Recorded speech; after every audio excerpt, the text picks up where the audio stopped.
why I didn't become a dietitian. Now, when I got started getting into nutrition, biology, all of these things, I had realized that I don't really care about working out. Like, I don't care about the science of it. Really, as long as you do something, you'll get there. Like, the micro optimizations for working out versus diet, so much more different. Like, diet is key when it comes to just about everything. So for me, diet was way more fascinating than just going to the gym and lifting, doing cardio, this and that. I was taking my nutrition courses, right? And I could tell that they were paid off. Like, I was taking a nutrition course from a professor who was obese. And I argued with this professor constantly during class, just classroom talks, and even after class, I would stay after. Some kids would stay after and basically just hear us hash it out and argue about things. And it was fun, it was hilarious, you know, challenge your way of thinking. But what I learned in that class is how bought and paid off the whole nutrition field is at the end of the day. So much of the knowledge, quote unquote, that we have, so much of the studies that we have done are paid off by corporations. They're paid off by food companies. What I'd realized over time is if I were to get an education when it comes to nutrition and start, formulating meals and food menus for hospitals or something, I would literally be getting paid from all of these food corporations. And you realize, you look at the food menus now, go to any hospital, go to their cafeteria. What foods are they serving?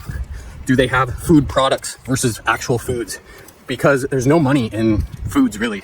There's no representative, there's no commercial saying, oh, eat apples, eat pineapple. It just doesn't exist.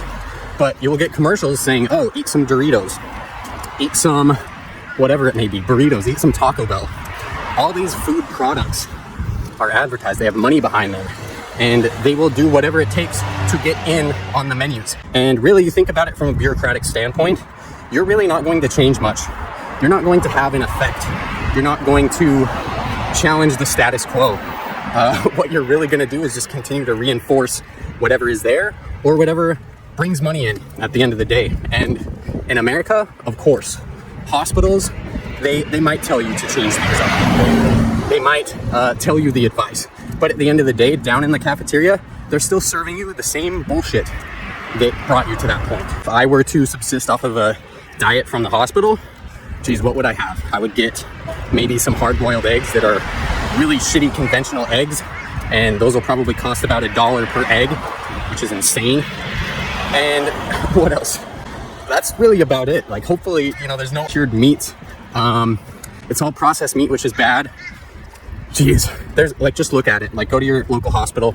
There's really no good food menus, no good food items. Sometimes not even the studies will actually align with the choices you're making, because the studies have all been corrupted. Like, not all of them, of course, but a lot of them. Like, any study that has been done has to have funding.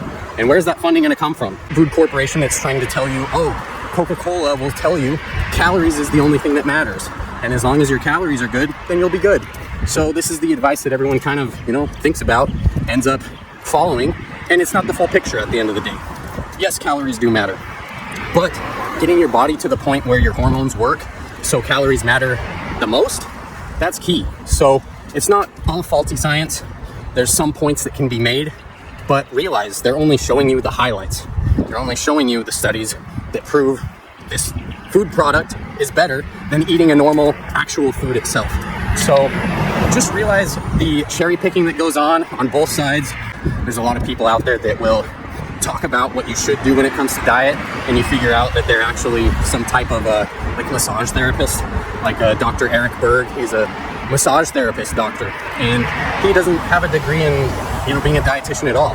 So this isn't to discredit him, but it's to say, hey, the people that do have a qualification, you got to look at it, because if they're being educated by the system that's telling them that processed foods are good because processed foods are funding the education, and they're funding what is actually put into whatever menu it is for whatever application it is, you have to realize that they're in on it too.